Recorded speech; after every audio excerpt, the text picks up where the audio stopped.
Hello, everyone. I'm Mandi Rae here with OPA, the Organization for Professional Astrology, and I'm sitting with Sam Reynolds, Unlock Astrology. Why don't you tell us a little bit about yourself and your practice, Sam? Hey, Mandi Rae. So yeah, I got into astrology trying to disprove it. So I say that becoming an astrologer is my most successful failure. And so I spent 10 years kicking at the tires of astrology and ended up an astrologer. That was from the early 90s into the early 2000s. Um, I got certified through, well, levels one, two, and three through NCGR. And then I got certified through ESAR and getting an ESAR cap. Haven't done OPA yet. Maybe that's to come. Um, but I love doing astrology, learning about astrology, practicing astrology, teaching astrology. I mean, I even got the OPA t-shirt. I love astrology. So there you go. I love astrology as well, and I also love the way you got into it. I think that actually says a whole lot about astrology. So that's wonderful to me. And because you have been doing it a while and you know a lot of different techniques, you are coming to OPA's retreat conference, and you are doing a boot camp of sorts, and you will be going over a lot of different techniques. And I think you're going to share one with us today, right? Yes. So I'm going to be doing a predictive astrology boot camp. And because I'm a hybrid astrologer, that's how I devise myself or describe myself. Meaning that I am steeped in the traditional astrological tradition, but I also draw a lot from the modern tradition because I started off more quote unquote modern astrologer. And people are like, weren't you born in the 20th century? What do you mean that you're a modern astrologer? I mean, it's not like you were born in 1562 or something like that. No, I'm not a vampire. When I say that I am a modern astrologer, it's drawing on the techniques that largely have emerged from the 19th and 20th centuries. And that's distinct from the traditions that are both Hellenistic, Islamic, and then also known as medieval. So I started off in that 19th, 20th century line of thinking, which includes psychological astrology, evolutionary astrology, also esoteric astrology. I've studied esoteric astrology. And then I went back, got more of that grounding, still steeped in learning more about that tradition. So, what I'll be talking about are drawing in those predictive astrology techniques from the Islamic, medieval, and Hellenistic tradition, matching those with the modern. And one particular technique that will be familiar to some folks is dealing with, and I'm going to share my screen, is dealing with the solar return.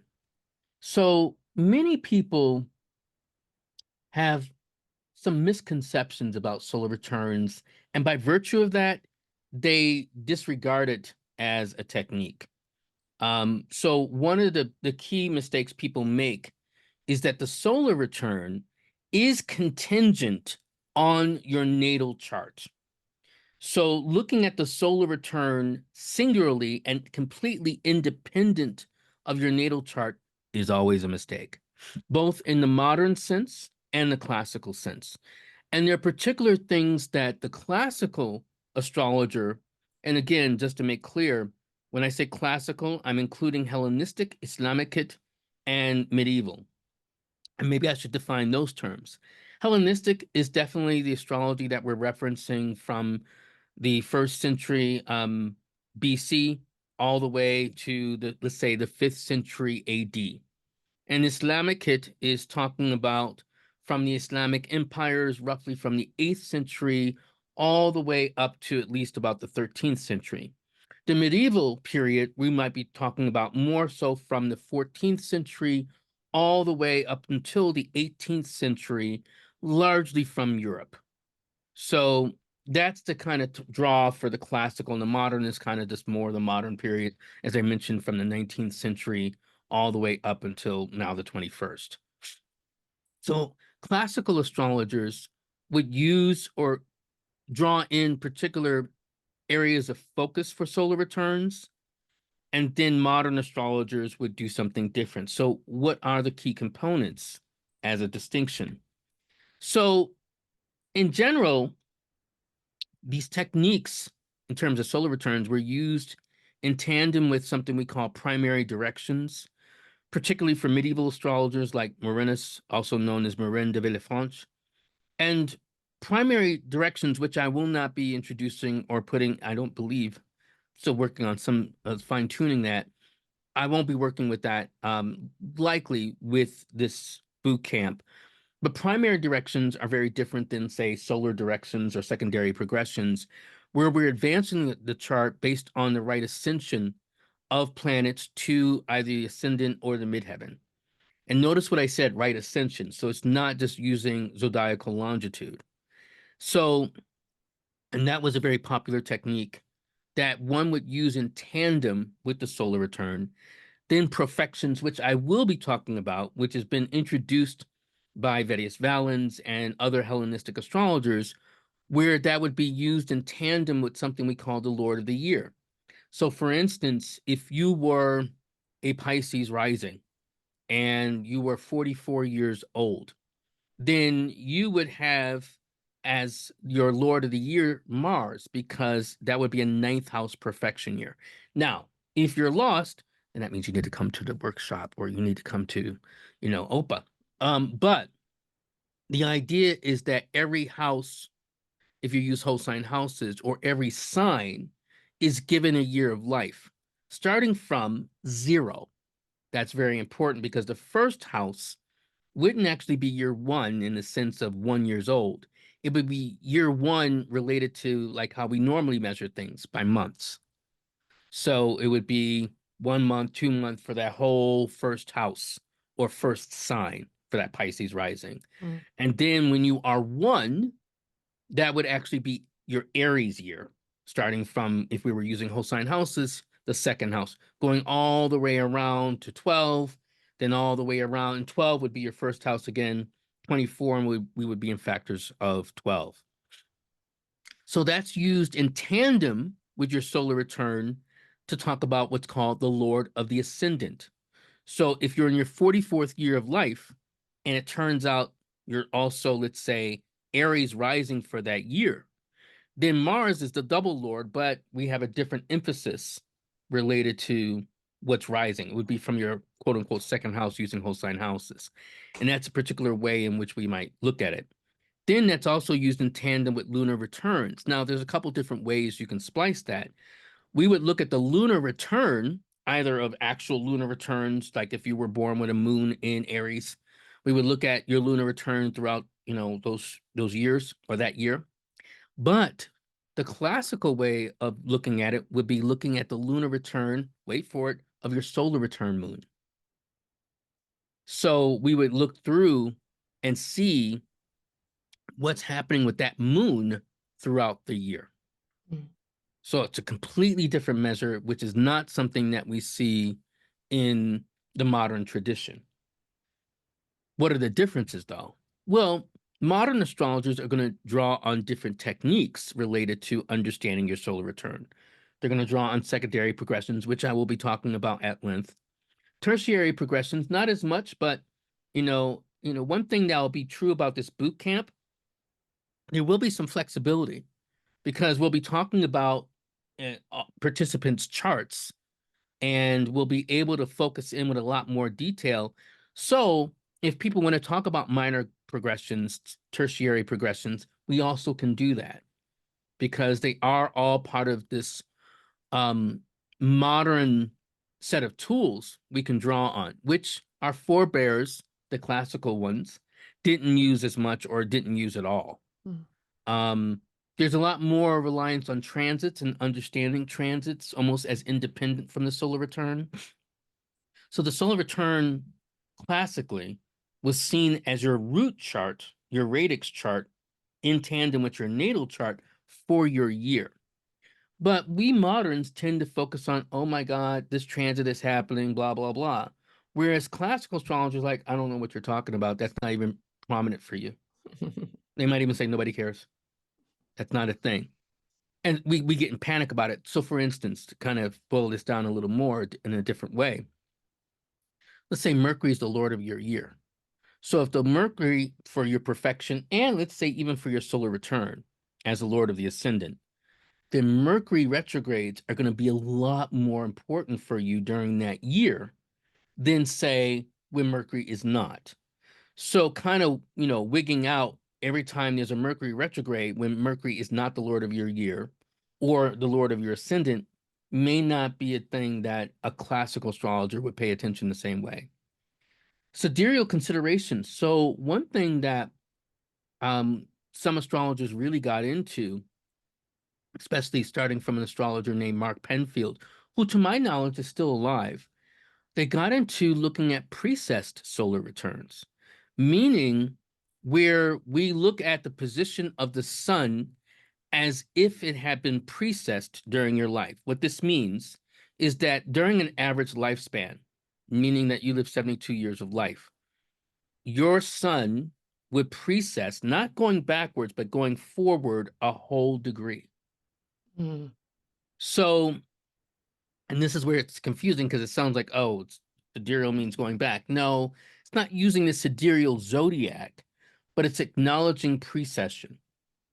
Now, what's interesting about this, and we will talk about it during the work boot camp, is that let's say you've lived 36 years of life. That means that your precessed sun, the actual position of your sun, your solar return sun, is going to be a full 30 minutes from where you were born. So if you were born at 0 degrees Sagittarius, then that means your sun now, and it's 0 degrees and 0 minutes, right? You're born on the first hour, first minute of Sagittarius. It means that it's actually almost 1 degree toward Sagittarius, Mm. which is different and can be like a whole day's difference with your solar return. Like, well, why would you do that? Like, what is that about? Why? Well, what's fascinating about it? I mean, I can get more into the why, but the what is really interesting. These presets returns do seem to be more event oriented and predictive and have predictive power. So I don't dismiss them, even though I also am unsure about the philosophy. When I say understand the philosophy, it doesn't mean I completely agree with it, but I do agree with the power of it. Then the question becomes like, well, do I have the movable feast of the solar return? Like in terms of the travel involved, like, do I need to go to Budapest this year or do I need to go to Phuket? In terms of solar return. So we will talk about that and look at different charts related to that and compare and contrast. And then there are more keywords and cookbook interpretations that come with the modern solar return. Well, if you have the sun in the ninth house, this means this, and this is going to happen. And that's different than, say, the classical or Hellenistic or Islamic tradition. So that's among just to clarify the differences, just with one technique, the solar return, what people would learn as they participate in the boot camp. Mm. I love this so much. And I find that the amount of techniques and the amount of schools of thought in astrology, when you really give credence or at least look at them, a lot of times they will all kind of point to the same direction. And that's how you know what's going on for you that year whenever three different, completely different techniques are saying, hey, this. Exactly. Well, that's why I teach them, to kind of one, there are techniques that are going to speak more to you and more to you maybe at a particular time in your career than others, but they allow for compounded evidence, Absolutely. right? So Yeah. when you start seeing more things, so some people like, well, you've taught us 10 different techniques and some of them seem to be very different from each other. Why would which ones do I use?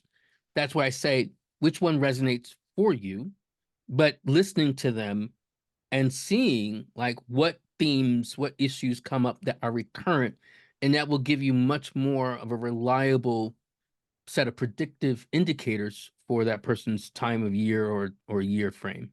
Absolutely, because it's hard to retain the knowledge of all of these techniques. And I find for myself, zodiacal releasing can be hard for me to grasp, even though I kind of do, but I still look at it. I still compare and contrast all of the different techniques so that I can, especially when maybe someone's got a big question of when or what should I do, it's helpful to have a billion techniques like there are. There seems Yeah, to be a billion out there to compare and contrast on so that you can get to the heart of what's going on in someone's life or in your own. Um, absolutely. Anyone who's interested in coming, you can't lose. I mean, you we have can't. such great people here, Rick Levine, Lynn Bell, Kira Sutherland, you know, um, Celeste Brooks. We have a good number of people who have been doing the work for years and really can share. So It's hard to just choose one. Honestly, I was like, oh man, I want to. Gemini Brett does his star walks Gemini and Brett and yeah, and Ann Ortley's gonna be there. It's gonna be a yes. blast.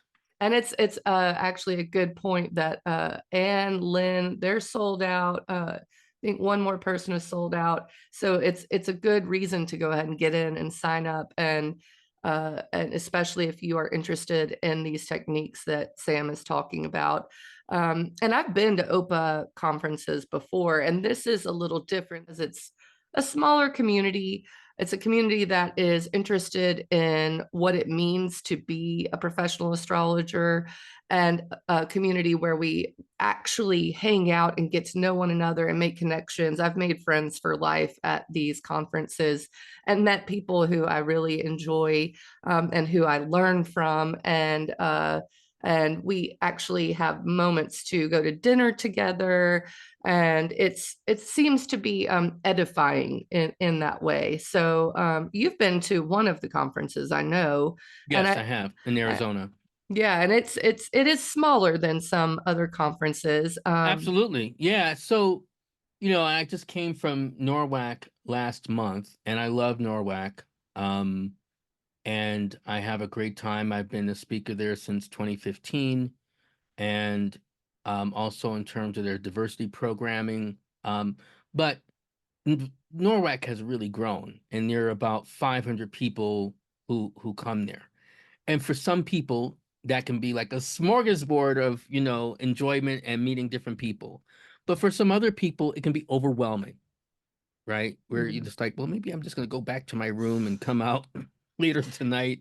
Um, and there are also so many different speakers, some competing with each other. You don't have that as an issue with OPA's retreats and conferences, right? You're not going to have the same number of people. I mean, maybe a quarter, maybe if not even that, of the same number of people at NORWAC.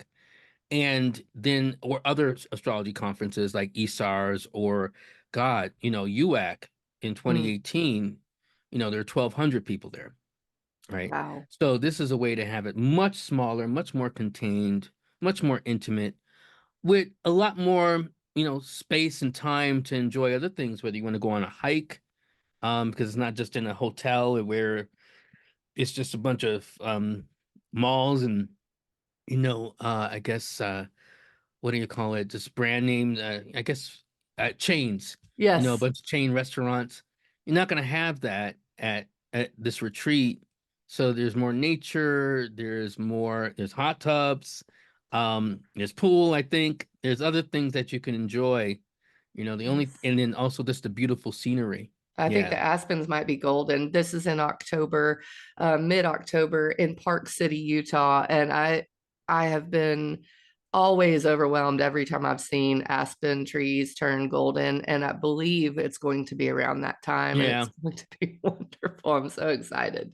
Yeah. The only thing Ah, people may have to prepare themselves for, and that's a good excitement, is the altitude. mhm. I live in Santa Fe and we're 7,000 feet above sea level.